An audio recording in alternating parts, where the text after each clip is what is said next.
Hi there, everybody. This is Beth Green, otherwise known as Granny Rocks. And tonight I'm going to be talking about anger. Is it a real emotion You're damn right. or a cover for something else? Let's talk about it. And I'm going to tell you in a minute why I picked that topic, or I didn't pick that topic, but it was picked for me. But before that, I'd like to turn you over to Sweet Baby James, who's going to introduce our show. Welcome to Granny Rocks Our World. Once again, she's going to be rocking our world tonight. I hope so. And this happens every Monday, Wednesday, and Friday, 6:30 p.m. Pacific. Glad you could be with us. And tonight, she's going to be sharing with us her wit, her wisdom, and her very uncommon sense.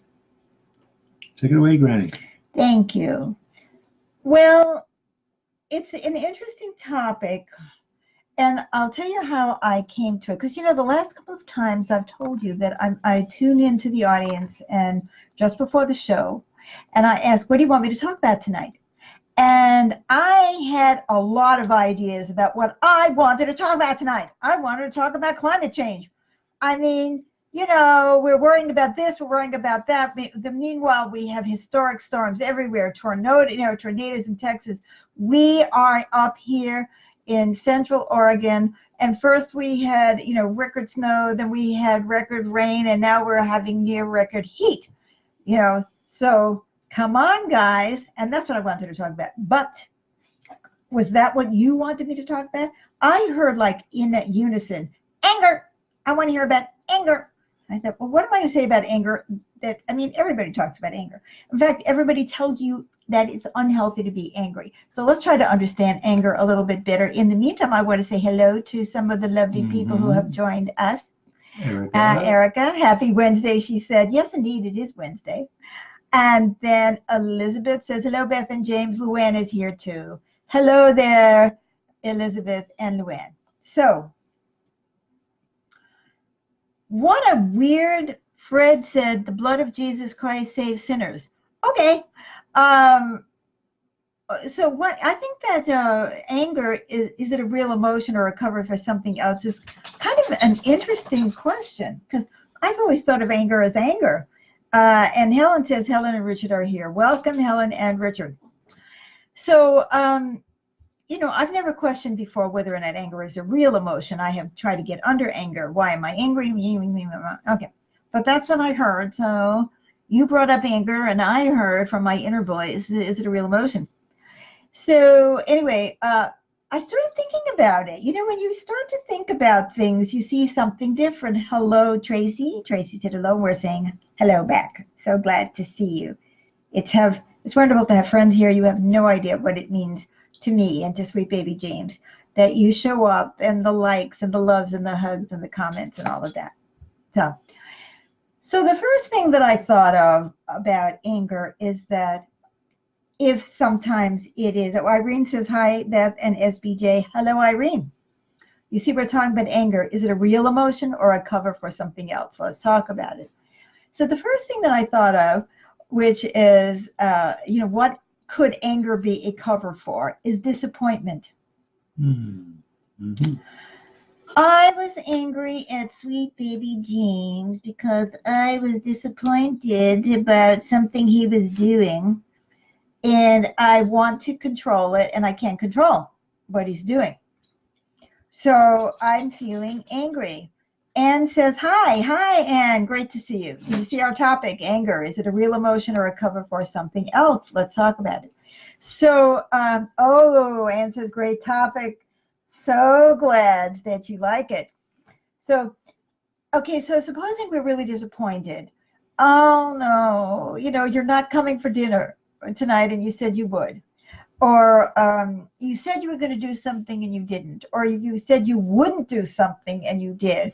Or I think you said it, or I was hoping that you said it, or I hope that you meant it, or I was thinking that you were thinking that they were thinking, and then you didn't.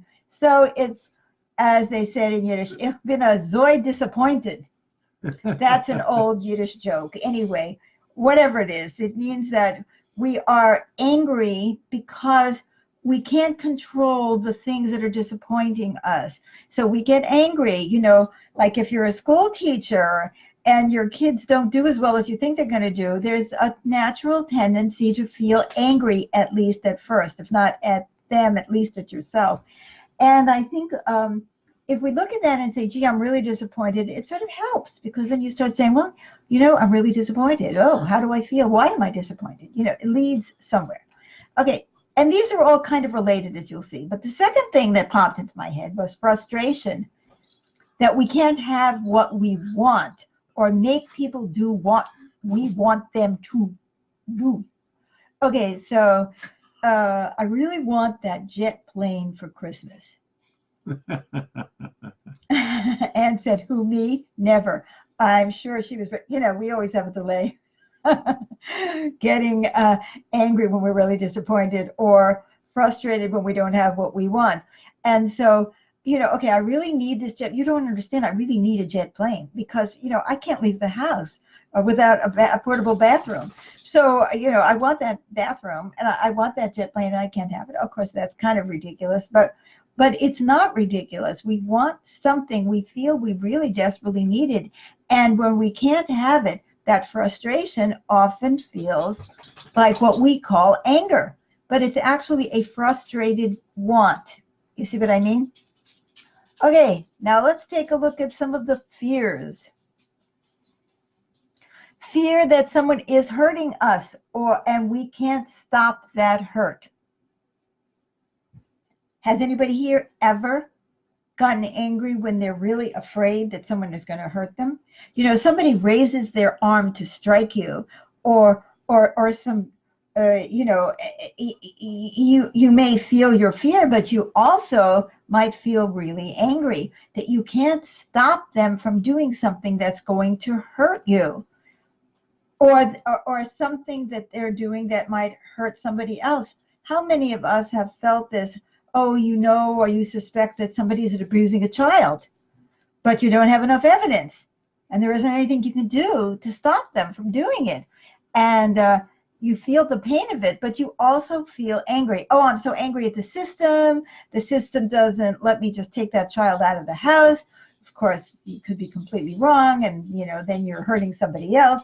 But do you understand what I'm saying? That we often are angry because there is pain being inflicted or about to be inflicted on somebody, including us. And we feel like we can't stop it. And the feeling that we have is anger. Now, I realize that there is a feeling of powerlessness in all of this, but it's also fear that this pain is going to continue, that this abuse is going to continue.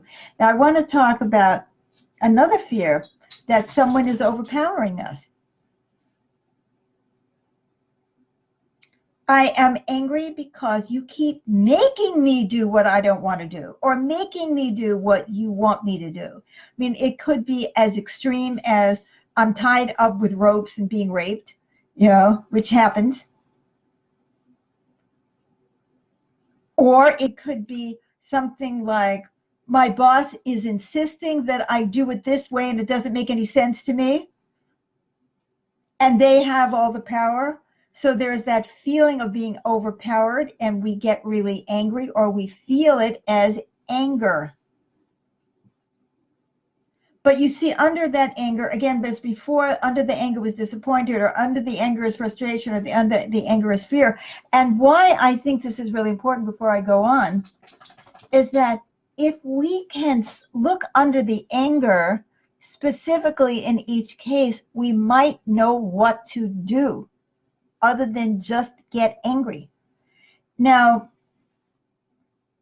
similarly, I can feel anger when I am feeling impotent, which means I feel like I don't have any power, and someone else, I am attributing that to the cause, to somebody else.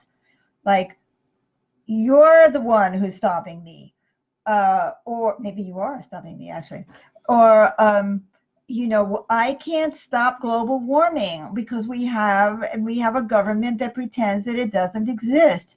I can't get somebody elected who is going to care about the well-being of people. Oh, by the way, I want to say something that I've been seeing more and more articles about people being given cash. You know, they're experimenting, the social experiment of giving people cash. You know, I was talking about this some time ago about giving people what they need, taking care of people on the earth. That's what the purpose of our society and the economy are.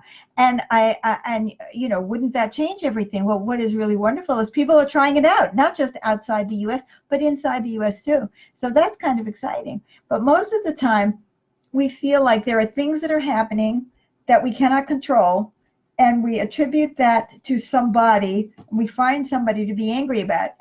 Now, sometimes we will be angry at a person, or sometimes we are angry at the people who are following that person. But there's a lot of seething anger in there. And underneath that is the feeling of impotence. Okay, what about indignation? When is anger a cover-up for indignation? That someone is getting away with something. You like that? Don't we have that going on? Like, oh, there's a lot of people who think that the president is getting away with something with his taxes, with Mueller and so on, and they're very angry. Or there are people who are angry with the Democrats because they think that the Democrats are trying to get away with something, like to squash Trump. What about the inability to control destiny? Isn't that a source of anger for almost all of us, except maybe the saintly ones, and they probably feel it too, but they're too saintly to admit it. Well, I certainly am. Well, angry about that. And too saintly to admit it. I would never admit anything like that. Cannot control destiny. One more time, what is the emotion that's underneath my anger? Is my inability to control destiny, and maybe nobody can control destiny. I don't care who you are. I don't care if you are the king of Siam, and there probably is no Siam anymore, which makes it even better. Nobody can control destiny. The king of Siam could end up with liver cancer.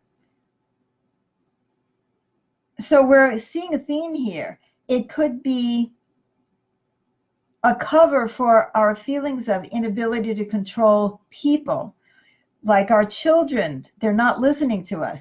The inability to control ourselves. We're angry at ourselves because we're doing self-destructive things.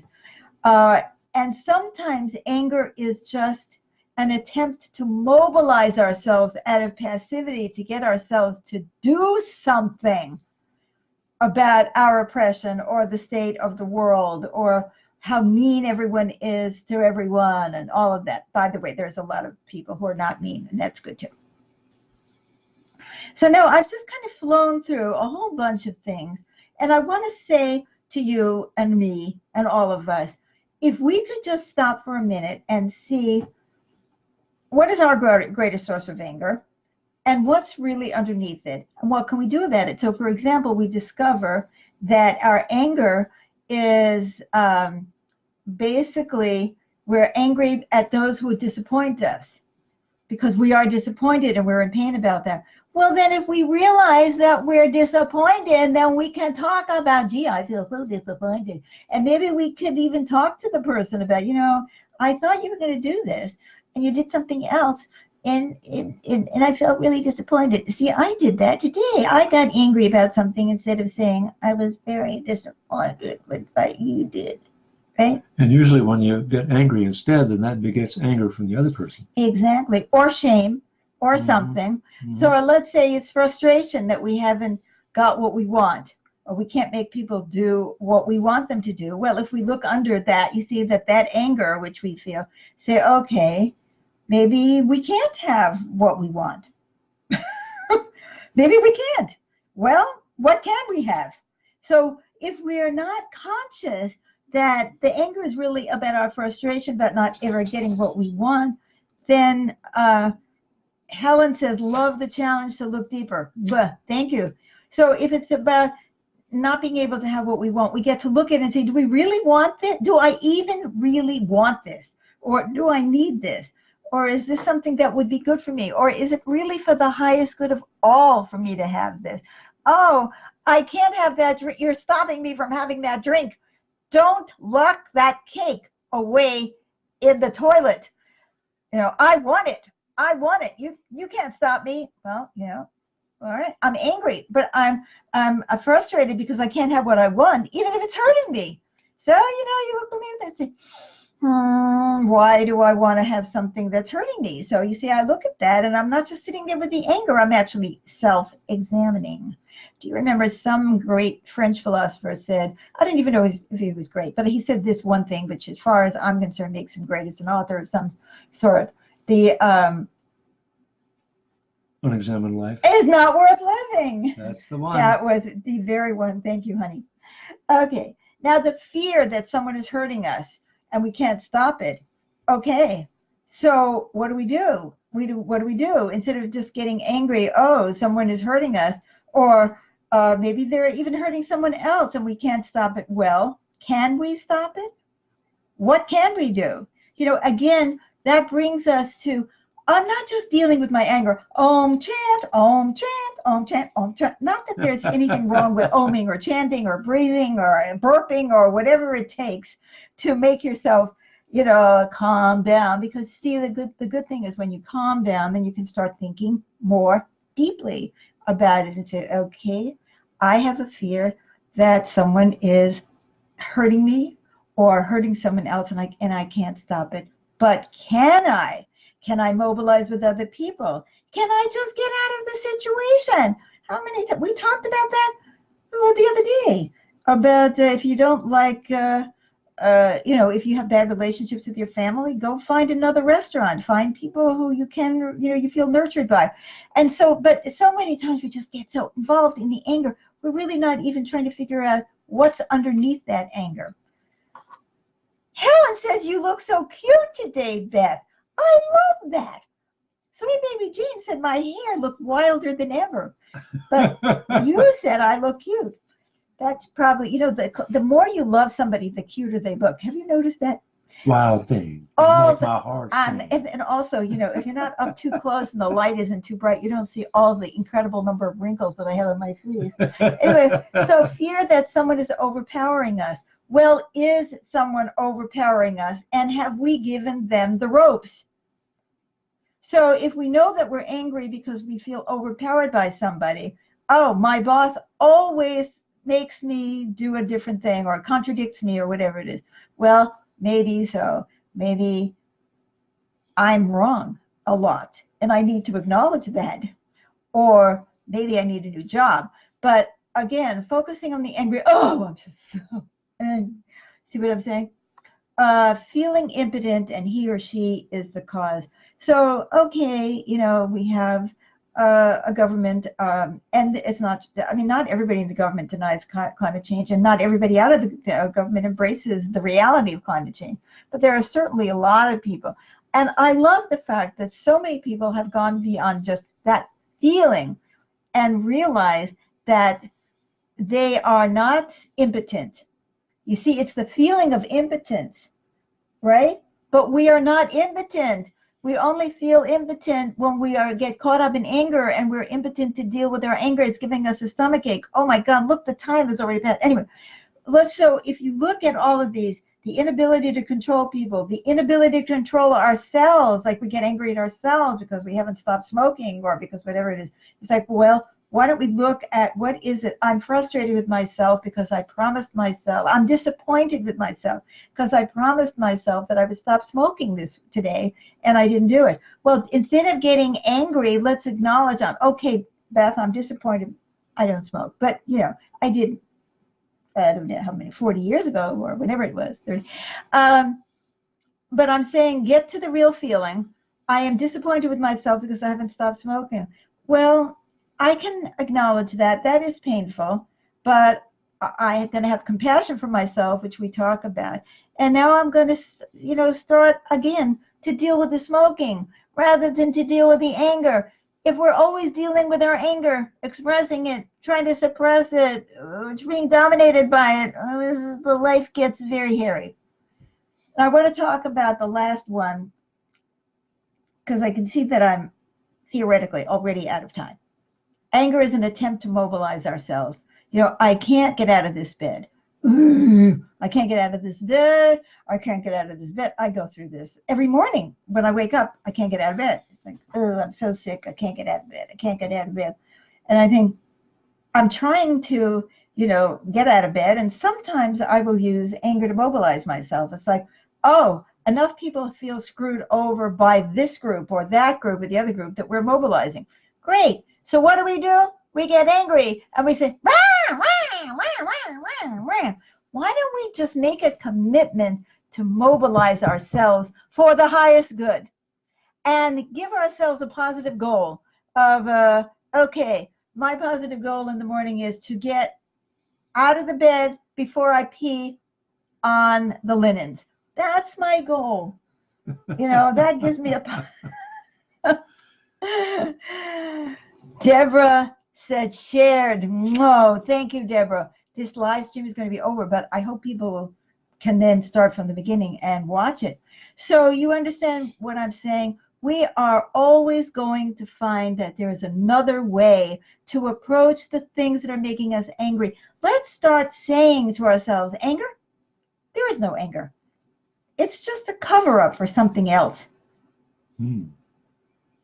It's a cover-up for what we should be focusing on, what we should be thinking about. So I'd like you to think about that. What do you tend to get angry about or think you're angry about? And let's, oh, Deborah said, aw. Thank you, Deborah. I don't even know you. I've never seen your name before, and I'm so grateful. I love our we have fans. May I say that? Can I say that we have fans? People who love us, and I love you, really. You know, let us, oh, yes.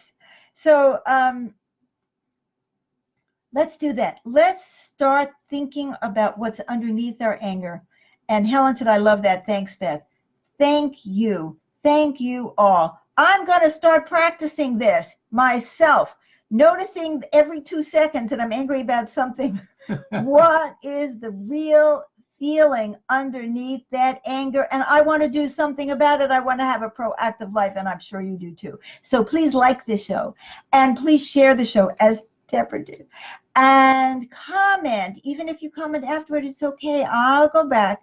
You know, I always check on all of these things. Tracy said, great insights, Granny. Thank you. You see, you guys asked me the question. You got to keep asking me these questions. It's all telepathic. You don't have to write to me. I just tune in and say, what is it? So don't forget, tomorrow night, Dreams of Peace. I'm going to play the piano for you, right, at 7 p.m. Pacific time. Oh, we're getting such fabulous responses to Dreams of Peace. I love it. And there's so much else that we're doing. So check out our events on Facebook. Please come to our live stream tomorrow. And tonight after the show is Growth, where we have, it's a live video conference where everybody talks to me and I talk to them, and we go deeper into all these topics and how they relate to you. So check it all out on our events, Growth, and come to our live stream tomorrow night, and let's dream of peace. So I love you, and we will see you again on Friday, I hope. Mwah, mwah, mwah. Bye for now. Bye-bye.